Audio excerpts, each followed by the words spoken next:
안녕하세요, 여러분. 새로운 영상에 다시 오신 것을 환영합니다. 드디어 오늘 우리는 완전히 새로운 BYD 돌핀 서프를 시승하게 되었습니다. 이 차량은 며칠 전에 출시된 유럽 버전이고 제가 직접 시승할 기회를 얻게 되었습니다. 지난 3일 동안 이 차를 운전해 봤는데 소비 효율에 정말 감탄했습니다. 운전 감각에도 정말 놀랐습니다. 그리고 이 영상에서 여러분께 모든 것을 자세히 설명해 드리겠습니다. 서스펜션, 방음, 그리고 소비 등 모든 것에 대해 이야기할 예정입니다. 운전에 관한 모든 정보를 이 영상에서 확인하실 수 있습니다. 제 채널에는 별도의 전체 리뷰 영상도 올릴 예정입니다. 차에 대해 더 많은 정보를 보고 싶으시다면 꼭 그 영상도 확인해 보세요.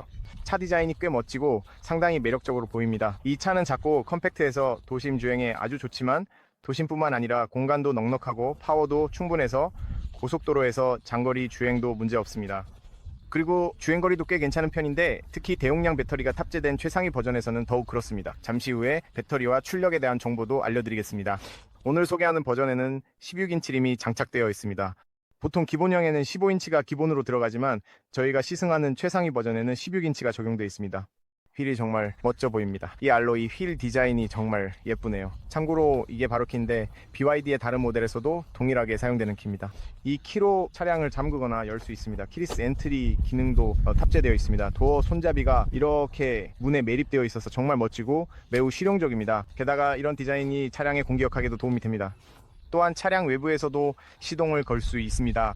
이 버튼을 누르면 기본적으로 엔진이 아니라 시스템이 켜지는데, 즉 외부에서 공조 시스템을 미리 작동시키고 싶을 때 사용할 수 있습니다. 이곳이 실내인데 정말 멋지게 보입니다. 실내는 모든 버전에서 거의 동일하며 이 아름답고 아름다운 인조 가죽 시트가 적용되어 있습니다. 시트는 꽤 부드럽고 천공 처리도 되어 있습니다. 저는 이 시트가 정말 마음에 듭니다. 정말 편안합니다. 게다가 이 중앙 콘솔, 그리고 중앙 콘솔 아래에도 넉넉한 공간이 있습니다. 그리고 참고로 이게 페달인데 아주 심플한 페달입니다. 스티어링 휠도 같은 디자인이고 시트와 동일한 소재, 즉 이 가죽 인조 가죽으로 되어 있습니다. 그리고 이 차가 꽤 콤팩트하고 작은 차임에도 불구하고 시트가 꽤 넓어서 앉았을 때 상당히 편안하다는 점이 정말 마음에 듭니다. 그리고 배터리가 아래쪽 어딘가에 있어서 그런지 운전할 때 약간 더 높이 앉아있는 느낌이 들어서 마치 크로스오버 차량 같은 느낌을 받는 점도 마음에 듭니다. 창문 주변으로 바깥 시야도 매우 좋고 미러에서도 시야가 완벽해서 도심형 차량으로서 시야 확보가 아주 뛰어납니다. 그리고 참고로 최상위 트림에서만 운전석과 조수석 모두 전동 시트 조절이 가능하고 운전석과 조수석 모두 열선 시트도 최상위 트림에서 제공됩니다. 모든 트림에는 오토파일럿이 기본으로 탑재되어 있습니다. 여기서 차선 유지 보조, 어댑티브 크루즈 컨트롤, 앞차와의 거리 설정 등을 할 수 있습니다. 직접 확인하실 수 있을 거예요. 이 영상에서 저희가 직접 테스트해 볼 예정입니다. 그리고 이 모든 기능이 BYD 돌핀 서프전 트림에 기본으로 탑재되어 있다는 점이 정말 놀랍고 아주 좋은 것 같아요. BYD에게 정말 감사하다는 말을 전하고 싶네요. 이 급의 모든 차량이 이런 기능을 기본으로 제공하는 것은 아니거든요. 시동 버튼은 여기에 있습니다. 또한 센터에는 기어를 변경할 수 있는 물리 버튼도 있습니다. 기어 셀렉터는 여기 있습니다. 기어를 아래로 내리면 드라이브, 위로 올리면 후진이 됩니다. 옆쪽에는 파킹 버튼이 있고 중립으로도 놓을 수 있습니다. 여기서 다양한 주행 모드를 선택할 수 있습니다. 모드를 보시면 위아래로 슬라이드해서 에코, 스포츠, 노멀 모드로 전환할 수 있습니다. 세 가지 다른 주행 모드가 지원, 이 모든 모드를 곧 테스트해 보겠습니다. 그리고 여기에는 별도의 버튼으로 작동하는 또 다른 주행 모드가 있습니다. 이것은 눈길 주행을 위한 모드입니다. 이 모드를 스노우 미끄러운 도로 모드라고 부릅니다. 이 버튼이 있다는 것이 좋습니다. 그리고 여기에는 오토 홀드 물리 버튼이 있습니다. 여기서 오토 홀드 기능을 활성화할 수 있습니다. 즉 가속을 하고 드라이브 모드로 놓고 보여드리자면 주행 중에 브레이크를 밟으면 초록색으로 오토홀드가 작동하는 것을 볼 수 있고 차량이 제자리에 멈춰 있게 해줍니다. 정말 좋은 기능이죠. 비상등 버튼이 있고 공조 시스템 에어컨을 여기서 켜고 끌 수 있으며, 그리고 볼륨 조절 휠도 바로 여기 있습니다. 그리고 화면도 설정할 수 있습니다. 여기서 누적 소비량, 평균 속도, 주행 시간, 타이어 압력 등 다양한 화면을 변경할 수 있습니다. 그리고 주행 가는 거리와 최근 50km의 소비량은 13.3kWh입니다. 그걸 보고 정말 인상적이었습니다. 고속도로에서도 운전했고 도심에서도 운전했으며 공조 시스템을 켠 상태로도 운전했는데 소비량이 13.3kWh로 매우 좋았습니다. 그래서 소비 효율이 좋았습니다. 배터리는 67% 남아있고 주행 가는 거리는 아직 207km입니다. 이 여행이 끝날 때쯤 결과를 확인해 보겠습니다. 우선 안드로이드 오토와 애플 카플레이가 탑재되어 있고 360도 카메라도 제공되는데 여기서 바로 활성화할 수 있어서 매우 좋습니다. 해상도면에서도 환상적이고 차량 주변에서 무슨 일이 일어나는지 볼 수 있습니다. 또한 360도 카메라를 3D 뷰로도 활성화할 수 있어서 차량 주변을 입체적으로 볼 수 있습니다. 정말 훌륭합니다. 게다가 여기 또 다른 버튼이 있어서 화면을 세로 또는 가로로 돌릴 수 있습니다. 운전 스타일이나 원하는 방식에 따라 화면을 자유롭게 회전시킬 수 있습니다. 이건 정말 멋집니다. 이제 여기 메뉴 설정으로 들어가면 차량에 몇 가지 추가 설정이 있다는 것을 볼 수 있습니다. 예를 들어 에너지 메뉴로 들어가면 표준과 고강도 두 가지 회생제동 모드를 선택할 수 있습니다. 이것도 직접 테스트해 볼 예정입니다. 여기서 이번 주행의 소비량도 초기화하겠습니다. 데이터를 초기화합니다. 이제 초기화되었습니다. 그래서 어떤 수치를 얻을 수 있을지 확인해 보겠습니다. 공조 시스템은 1단계로 켜고 주행할 예정입니다. 그리고 에어컨도 모든 차량과 마찬가지로 켜지만 1단계로 설정하겠습니다. 그리고 여기서 차량 메뉴로 들어가서 운전자 제어를 선택하면 스티어링 휠에 두 가지 옵션이 있습니다. 컴포트는 부드러운 모드이고 스포츠는 조금 더 단단한 모드입니다. 그리고 브레이크도 마찬가지로 선택할 수 있습니다. 브레이크도 컴포트 또는 스포츠로 설정할 수 있습니다. 그래서 만약 스포츠 모드, 즉 조금 더 단단하게 하고 싶다면 여기서 조정할 수 있습니다. 에너지 회생 제동도 고강도와 표준 두 가지로 설정할 수 있습니다. 표준 모드로 설정하고 어떻게 작동하는지 설명해 드릴게요. 드라이브 모드로 들어가서 이제 주행을 시작하겠습니다. 우선 회전 반경은 약 9.9m입니다. 그리고 참고로 출발하기 전에 몇 가지 기술적인 데이터와 정보를 알려드리고 싶습니다. 이 차량은 기본적으로 두 가지 파워 옵션으로 출시됩니다. 그래서 액티브와 부스트 모델은 87마력이고 오늘 시승하는 최상위 컴포트 모델은 154마력입니다. 오늘 제가 타고 있는 이 차량은 154마력, 220Nm 토크, 0에서 100km까지 9.1초, 최고 속도는 시속 150km입니다. 앞쪽에는 맥퍼슨 스트러 서스펜션, 뒤쪽에는 토션빔 서스펜션이 적용되어 있습니다. 또한 회전 반경은 앞서 말씀드린 대로 9.9m입니다. 그리고 중요한 점은 지상고가 15.4cm라는 것입니다. 오늘 시승하는 차량의 배터리 용량도 말씀드리면 부스트와 컴포트 버전은 43.2kW 시 BYD 블레이드 배터리, LFP 배터리가 들어가 있고 엔트리 레벨 버전은 30kW 시 배터리가 탑재되어 있습니다. 그리고 오늘 제가 타고 있는 차량의 주행거리는 310km입니다. 부스트 버전은 322km, 액티브 버전은 220km의 복합 주행거리를 가지고 있습니다. 따라서 가장 긴 주행거리를 원하신다면 부스트 버전 322km를 선택하시면 됩니다. 그 외에 더 많은 정보와 기술적인 데이터는 이 영상의 설명란에서 확인하실 수 있습니다. 어쨌든 계속 운전해 보겠습니다. 좋은 점은 BYD의 블레이드 배터리가 요즘 구입할 수 있는 배터리 중에서 가장 안전하고 최고의 배터리 중 하나라는 것입니다. 정말 안전합니다. 열 관리도 매우 우수합니다. 그리고 LFP 배터리입니다. 즉 코발트가 전혀 들어가지 않았고 수명 주기도 3영회에서 5영회까지 가능합니다. 즉 이 차는 정말 오랫동안 사용할 수 있다는 뜻입니다. 네, 그래서 기존의 리튬 배터리보다 훨씬 더 좋습니다. 이제는 표준 회생제동이 적용되어 있다면 가속하다가 엑셀에서 발을 떼면 차량이 회생제동을 하긴 하지만 그 강도가 훨씬 더 약합니다. 이건 일종의 느낌이에요.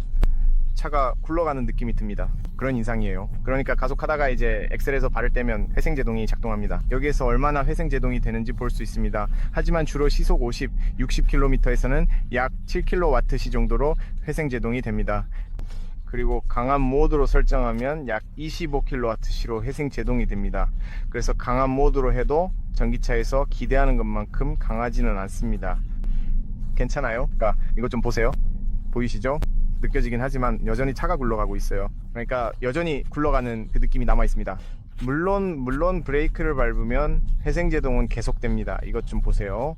강한 모드에 있어도 원페달 드라이브로 설정되어 있지 않아서 그 원페달 드라이브 느낌은 아닙니다. 회생제동에 대해 조금 더 자유롭게 남겨두었기 때문에 이 차에서 강한 회생제동을 기대하지는 마세요.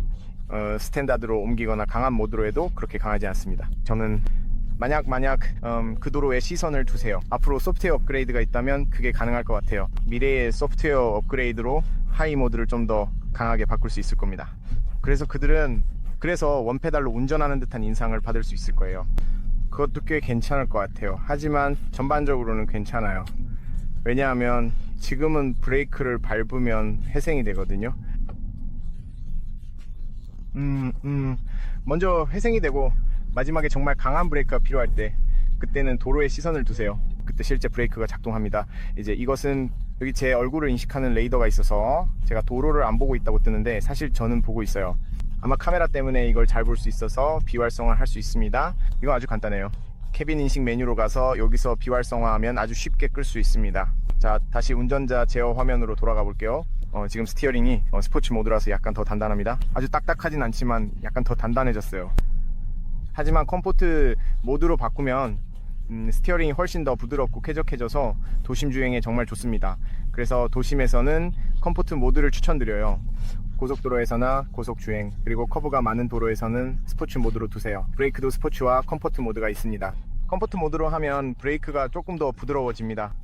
만약 이걸 설정하면 여기 보세요. 이 주변에 물이 정말 많네요. 스포츠 모드로 설정하면은 브레이크가 조금 더 단단해져서 제동력이 더 강해집니다. 그래서 여기서는 약간 차이가 있어요. 잘 모르겠네요. 본인 취향에 따라 다릅니다. 직접 한번 시도해 보셔야 해요. 그래서 페달 감각이 컴포트에서는 좀 더 부드럽고 스포츠에서는 좀 더 단단해집니다. 그래서 결국은 본인 취향에 달려 있어요. 이런 모드들을 직접 시도해보고 어떤 게 본인에게 더 잘 맞는지 확인해 보셔야 합니다. 그리고 회생제동에 관해서는 이미 말씀드렸죠. 저는 회생제동을 강하게 설정해 둡니다. 어차피 그렇게 강하지는 않거든요. 그리고 차량과 컨트롤 관련해서는 스티어링 휠은 컴포트로 두고 브레이크는 스포츠로 둘 거예요. 아니면 둘 다 컴포트로 맞춰볼까요? 하지만 아니면 어차피 고속도로를 탈 거니까요. 저는 스포츠 모드로 둘 건데 이런 설정을 자유롭게 선택할 수 있다는 점이 정말 편리하다는 걸 기억해 두세요. 또한 여기 에너지 관리로 들어가면 주행 중에 에너지가 어떻게 흐르는지 실시간으로 멋진 그래픽으로 보여주기 때문에 차량이 회생제동을 할 때나 에너지를 사용할 때를 직접 확인할 수 있습니다. 그리고 회생제동 시에는 초록색 에너지를 사용할 때는 파란색으로 표시되는 것을 볼 수 있습니다. 그래서 에너지 흐름을 실시간으로 보여주는 멋진 그래픽입니다. 어쨌든 여기 화면에서도 에너지와 관련된 다양한 정보를 확인할 수 있습니다. 그 외에 차량 주변의 시야도 완벽합니다. 시야가 매우 좋고 창문도 크고 거울도 좋습니다. 거울의 크기도 완벽해서 너무 크지도 너무 작지도 않아 차량 크기에 딱 맞는 사이즈입니다. 화면의 위치도 주변 시야에 딱 맞게 배치되어 있어서 도로에서 시선을 뗄 필요가 없고 필요한 모든 정보가 정확히 있어야 할 곳에 있습니다. 이런 관점에서 보면 정말 훌륭해서 더 이상 할 말이 없습니다. 이 위쪽 거울에서도 시야가 좋습니다. 차량에는 이중 유리가 아니라 단일 유리가 장착되어 있는데 고속도로에 나가서 주행할 때 방음에 대해 잠시 후에 이야기하겠습니다. 그리고 핸들도 마음에 듭니다. 시트와 동일한 품질의 친환경 가죽이 사용되었고 그립감도 좋고 크기도 적당합니다. 여기에는 크루즈 컨트롤을 위한 물리 버튼이 있습니다. 아주 쉽게 활성화할 수 있습니다. 완벽합니다. 차량의 인체공학적 설계도 매우 좋습니다. 정말 마음에 듭니다. 모든 버튼과 기능의 위치가 다 마음에 들고 정말 잘 배치되어 있습니다. 배터리가 아래에 있고 시트가 약간 높게 위치해 있어서 시야가 꽤 좋습니다. 조금 더 높게 앉아 있기 때문에 창문 주변의 시야가 넓고 이 점이 매우 좋습니다. 작은 차를 운전하고 있다는 느낌이 들지 않습니다. 이 차와 같은 크기의 피에스타와 비교해보면 피에스타는 시트가 좀 더 낮게 위치해 있어서 사람들이 더 낮게 앉아 있지만 저는 약간 더 높게 마치 크로스오버 차량처럼 앉아 있는 느낌이 듭니다. 그래서 이 점이 장점인데 앞을 훨씬 더 잘 볼 수 있어서 그게 마음에 듭니다. 그 외에는 서스펜션에 대해 조금 이야기해 보겠습니다. 이 부분이 중요한데 여기서 저는 조금 놀랐습니다. 왜냐하면 서스펜션의 품질, 즉 승차감이 매우 좋았기 때문입니다. 이 차는 스포티하게 세팅된 차량이 아닙니다. 이 차는 편안함을 중점으로 세팅되어 있어서 과속 방지턱을 넘을 때마다 그 점이 느껴집니다. 작은 충격부터 중간 정도의 충격까지 정말 훌륭하게 흡수해 줍니다. 차가 부드럽고 기분이 좋고 장거리 운전에서도 편안하게 느껴집니다. 정말로 훌륭합니다. 이제 속도와 가속에 대해 말씀드리자면 적어도 이 154마력 버전에서는 충분한 출력이 제공되고 가속할 때 빠르고 민첩하게 느껴져서 매우 중요합니다. 지금은 에코 모드이지만 이렇게 아주 간단하게 스포츠 모드로 전환할 수 있습니다. 지금은 스포츠 모드에 있고 가속이 필요할 때 즉시 반응하는 모습을 곧 보여드리겠습니다. 정말 빠른 반응을 느낄 수 있습니다. 이걸 보세요. 가속하면 즉각적인 반응이 오고 차량이 매우 빠르게 정말 순식간에 고속에 도달합니다.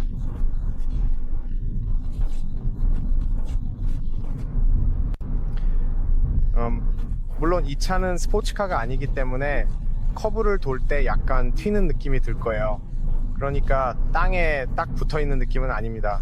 그래서 스포츠카라고 기대하지 마시고 그냥 편안함에 중점을 둔 차라고 생각하시면 됩니다. 제 생각에는 편안함이 70%, 다이내믹함이 30% 정도라고 할 수 있겠네요. 그러니까 이 차는 다이내믹한 차도 아니고 어떤 의미로도 스포츠카는 아닙니다. 그리고 또 가속을 세게 하거나 제로백을 시도할 때 앞바퀴가 약간 미끄러지는 경향이 있습니다. 그래서 편안한 차로서는 정말 훌륭합니다. 그 점에서는 정말 좋다고 할 수 있죠.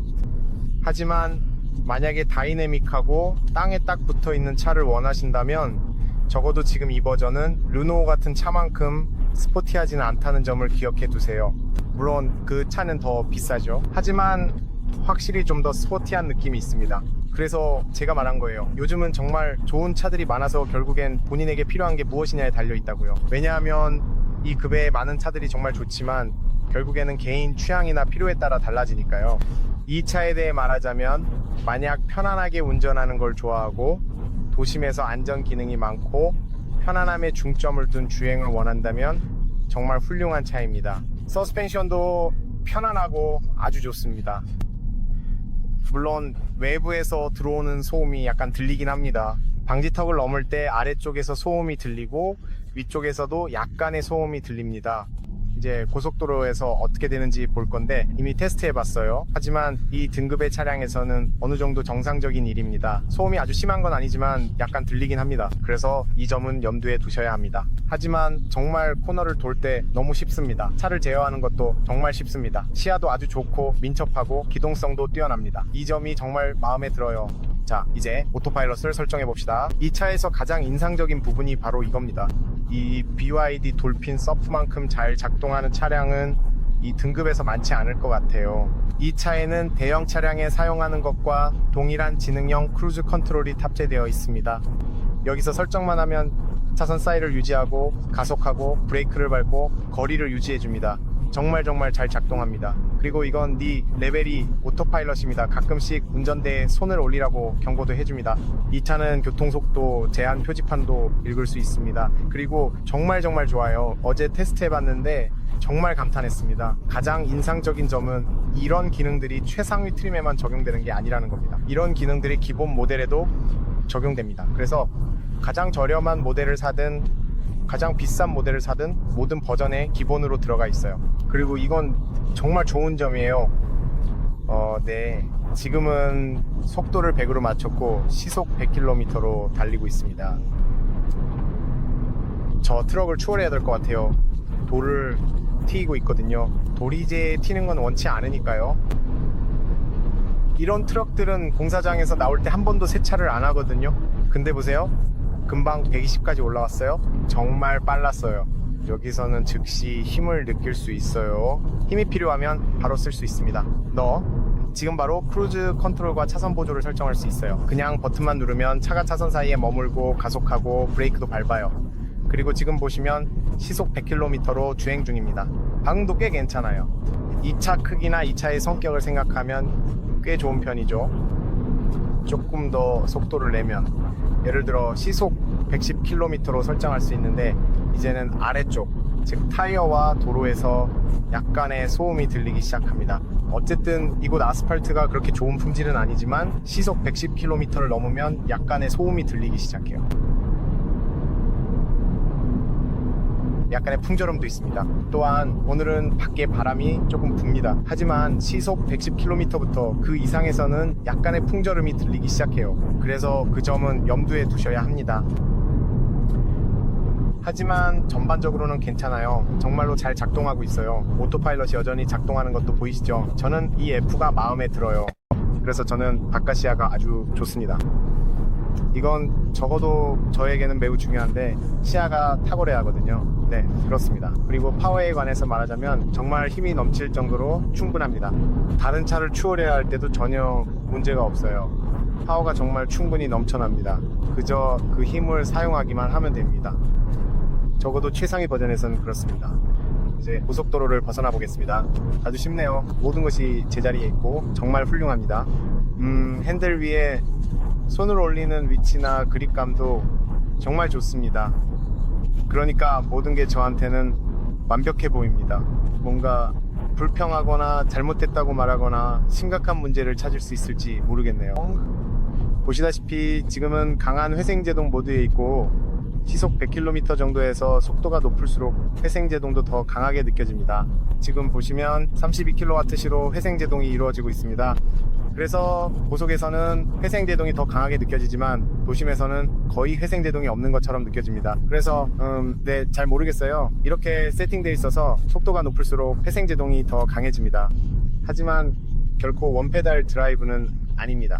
이 차의 원페달 드라이브까지 더해진다면 정말 완벽하고 정말 훌륭한 세팅이 될 거라고 생각해요.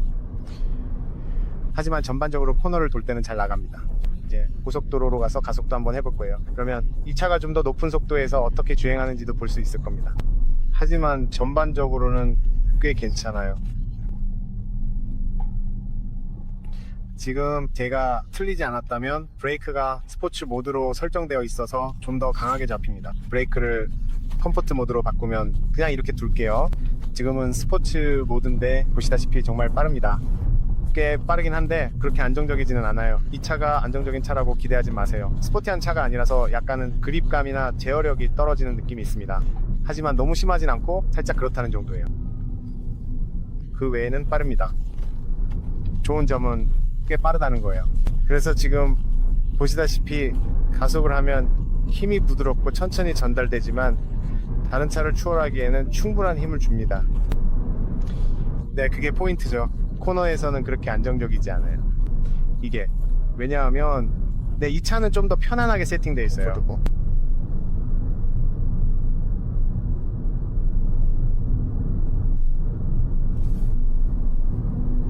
하지만 말씀드렸듯이 다른 차를 추월해야 할 때는 충분한 힘이 있습니다. 이걸 보세요. 아무 문제 없어요. 그 점에 대해서는 문제 없습니다. 하지만 시속10, 오늘은 바람도 좀 부네요. 정확히 알기 어렵습니다. 하지만 시속 110km를 넘으면 바깥에서 바람 소리가 조금씩 들리기 시작해요.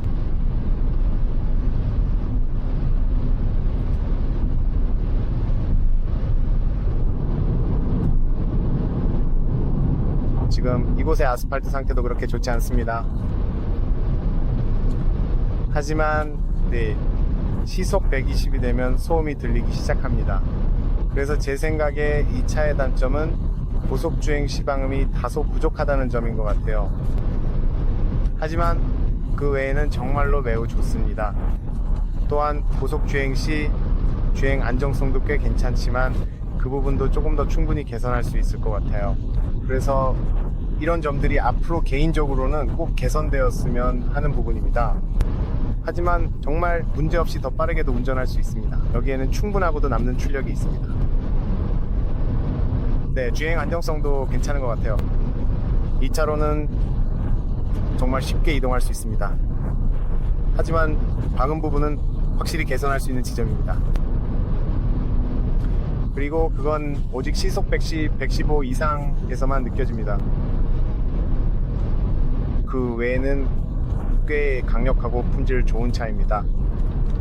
이제 고속도로를 벗어날 겁니다. 도심 쪽으로 조금 가서 또 다른 테스트도 해보려고 합니다. 연비도 함께 확인해 볼 수 있겠죠. 지금 바로 에코 모드로 다시 전환할 수 있습니다. 이제는 스포츠 모드가 더 이상 필요하지 않아요. 그리고 우리는 다시 차량으로 돌아가서 주행 편의성 그리고 편안한 스티어링 휠에 대해 이야기할 수 있습니다. 딱 그런 느낌이죠. 밖으로 나가보면 지금은 에코 모드라서 가속 페달을 밟을 때 힘이 좀 덜 세게 더 부드럽게 전달되는 느낌이 들어요. 오늘은 바람도 좀 불고 약간 바람이 있습니다. 어젯밤에는 비가 왔고 오늘도 조금 있다가 비가 올 예정이라서 이런 날씨가 꽤 평범하다고 할 수 있죠. 지금까지의 소비량은 고속주행과 이번 주행거리로 15.5kWh입니다. 그래서 꽤 괜찮은 수치예요. 정말 괜찮다고 말할 수 있겠네요. 지금 보시다시피 카메라를 항상 켜둘 수 있어서 특정 속도로 주행할 필요가 없습니다. 카메라를 켜고 싶으면 여기 있는 이 버튼으로 켤 수 있어요. 아주 간단하기도 해요. 멋진 점은 화면을 이렇게 돌려서 세로로 볼 수도 있다는 거예요. 그게 더 편하다면 이렇게 자유롭게 움직일 수 있습니다. 이건 이 그 외 다른 차들에서는 볼 수 없는 멋진 기능이에요. 그래서 이렇게도 사용할 수 있습니다. 또 원하면 여기 이 버튼으로 이 기능을 비활성화할 수도 있어요.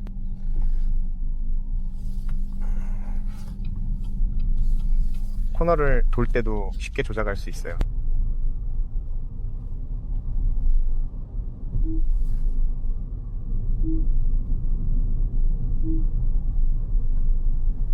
그리고 수평으로 움직일 수도 있는데 저는 수평이 좀 더 편한 것 같아요. 지금 시속 50km, 60, 최대 80km로 달리고 있는데 차가 정말 훌륭하게 주행하고 있어요. 정말 정말 운전이 쾌적하고 방지턱을 넘을 때도 기분이 좋아요. 이 차의 장점은 매우 편안한 서스펜션, 시트, 기술, 오토파일럿, 그리고 내부 소재의 품질이 매우 좋아 보인다는 점입니다. 모든 것이 제자리에 아주 잘 있고 있어야 할 곳에 정확히 있습니다. 여기서 휴대폰을 무선으로 충전할 수 있다는 점이 정말 마음에 들어요. 모든 것의 완벽한 위치입니다. 운전하는 것도 즐겁습니다. 정말 쾌적해요. 시속 100km까지는 정말 쾌적합니다. 도심에서는 정말 사랑스러운 차예요. 정말 멋진 차입니다. 방지턱을 넘을 때도 아주 잘 달려요.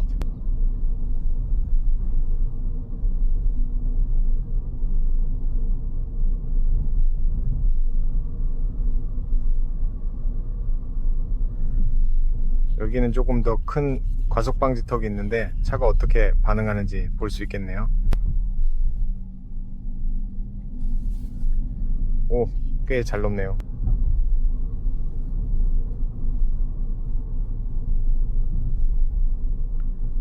네, 서스펜션이 마음에 들어요. 차 안의 편안함도 좋습니다.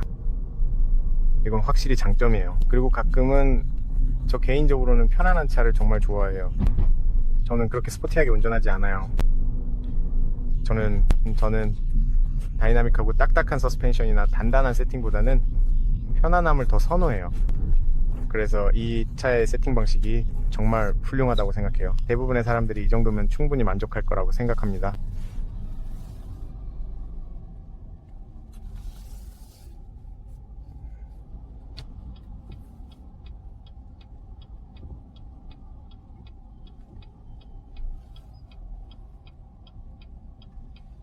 여기는 약간 교통체증이 있네요. 왜 그런지 잘 모르겠어요. 보통은 오늘처럼 이렇게 교통이 많지 않은데요. 마치 주말 같은 느낌이에요.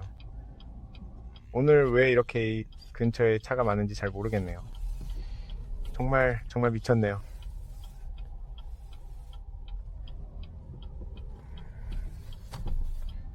이제 들어갈 수 있겠어요. 저는 비상등 버튼이 바로 이 가운데에 위치한 것도 마음에 들어요. 정말 훌륭한 위치예요.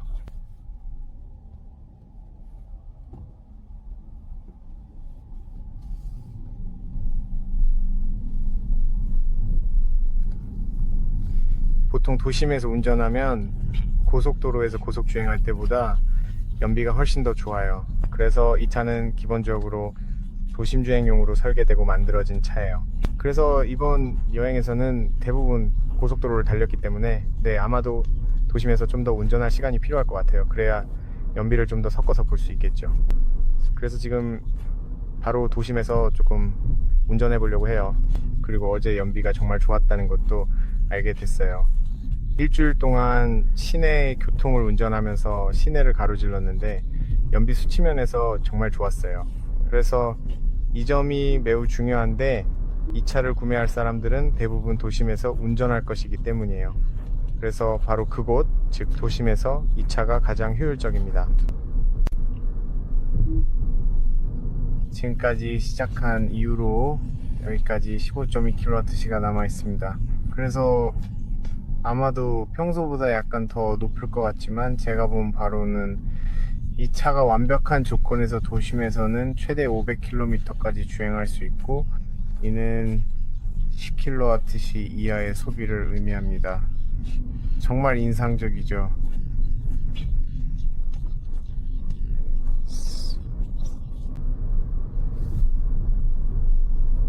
이번 여행에서 저는 그냥 평범하게 운전했습니다. 연비 운전을 하려고 노력하지 않았어요. 저는 연비 운전을 하지 않았어요. 오히려 약간 스포티하게 운전했죠. 여러분도 보셨을 거예요. 그러니까 사실 저는 더 잘 운전할 수도 있습니다. 만약 최대한 연비를 높이고 싶다면 더 에코하게 운전할 수도 있지만 저는 그냥 이곳에서 보통 사람들이 운전하듯이 평범하게 운전했습니다. 그래서 여러분이 실제 조건에서 어떤 결과를 기대할 수 있는지 정확하게 파악할 수 있도록 한 거예요.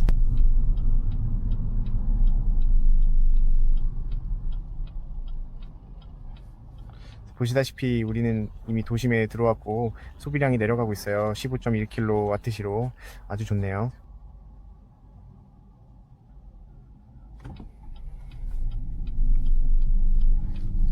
회전 반경은 9.9m로 매우 훌륭합니다. 차를 돌리기가 정말 쉽습니다.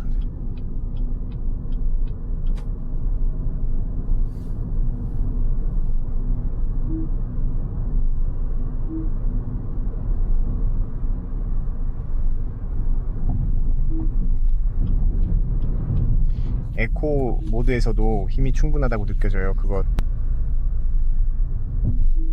전체적으로도 꽤 잘 만들어진 느낌이에요.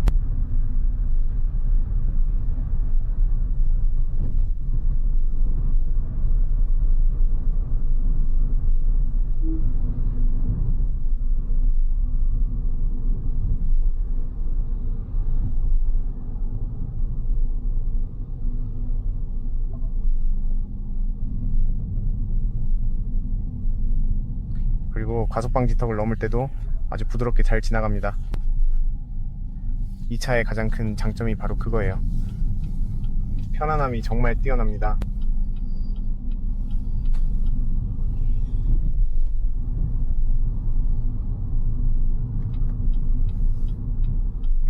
조작이 쉽고 운전도 편하고 시야도 아주 좋아요.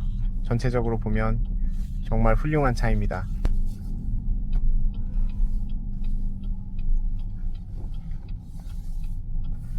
자, 이 근처에 차를 주차해 볼게요. 360도 카메라도 보여드릴 테니 얼마나 쉽게 주차할 수 있는지 보실 수 있을 거예요. 이쪽으로 한번 돌아가 볼게요.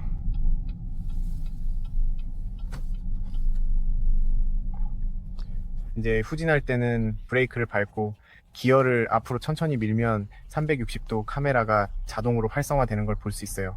정말 아주 쉽고 간단하고 멋집니다. 주차를 도와주는 가이드라인이 활성화되어 있고 왼쪽에는 버즈아이 뷰 위에서 내려다보는 시점가 있어서 정말 유용해요. 여기서는 모든 각도에서 볼 수 있고 이렇게 화면을 회전시킬 수도 있습니다. 후진등 LED 그리고 브레이크 등도 볼 수 있고 지금은 원하는 각도에서 모두 확인할 수 있습니다. 심지어 측면도요. 정말 엄청나게 좋네요. 정말 대단해요. 옆에 있는 버튼을 누릅니다. 이게 주차 B 버튼이에요. 소비량이 얼마였죠? 확인해 봅시다. 15kWh가 소비량이었는데 공조 시스템이 마이너스 1단계로 켜져 있어서 그것도 전력을 사용했어요. 꽤 괜찮은 수치인데 가장 인상적이었던 건 어제였어요. 이전에 보여드렸던 것처럼 리뷰 영상에서도 말씀드렸지만 그때는 더 좋은 전비를 기록했거든요. 지금은 고속도로를 달려서 소비량이 더 높았던 것 같아요. 그게 바로 영상이었고 시승이었습니다. 유익하셨길 바랍니다. 여기서 유용한 정보를 얻으셨으면 좋겠어요. 질문 댓글로 남겨주세요. 차에 대해 더 많은 정보를 원하신다면 꼭 전체 리뷰 영상을 확인해보세요. 거기서 훨씬 더 깊이 있는 세부 정보를 얻으실 수 있습니다. 네, 전반적으로 이 차가 마음에 들어요. 서스펜션이 정말 마음에 듭니다. 아주 좋은 승차감이에요. 시트도 좋고 오토파일럿과 안전기능 그리고 스크린 위치와 시야도 정말 마음에 들어요. 차에는 정말 많은 좋은 점들이 있습니다. 속도, 가속력, 운전의 용이함, 브레이크, 회생제동 등 모든 것이 다 괜찮아 보입니다. 단지 방음만 조금 더 개선될 수 있을 것 같지만 전반적으로 정말 잘 만들어진 좋은 차예요. 꼭 시승해보시고 마음에 드는지 직접 확인해보세요. 마음에 드신다면 여러분의 다음 차가 될 잠재력이 충분히 있습니다. 정말 좋은 차예요. 저는 이런 차에 익숙해질 수 있고 도시에서 이런 차를 타는 것도 금방 적응할 수 있을 것 같아요. 저는 그것이 멋지다고 생각해요. 그리고 BYD는 정말 멋진 차를 만들고 BYD 블레이드 배터리도 잊지 마세요. 정말 놀라운 기술이죠. 가장 뛰어난 배터리 중 하나입니다. 그래서 기술적으로나 전기차로서 이 차는 이 급에서 선택할 수 있는 최고의 옵션 중 하나일 수 있습니다. 이상으로 영상이었습니다. 좋아요와 공유, 구독 잊지 마세요. 시청해 감사합니다. 항상 안전하시고 다음 영상에서 곧 다시 만나요. 여러분 안녕히 계세요.